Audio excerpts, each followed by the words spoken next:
Welcome back to Geared Up Windows YouTube channel. In this video, we will guide you on how to allow or block camera access to Google Chrome on Windows 11 or 10 PC.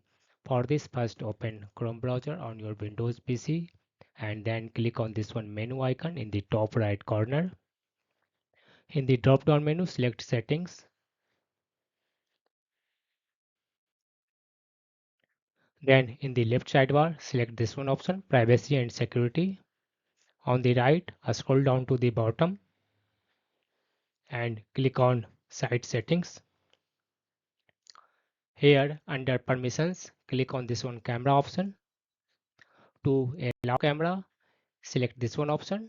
Sites can ask to use your camera, and in case you want to disable the camera, select this one option. Don't allow sites to use your camera. After that, close the Chrome browser once and reopen it to apply the changes.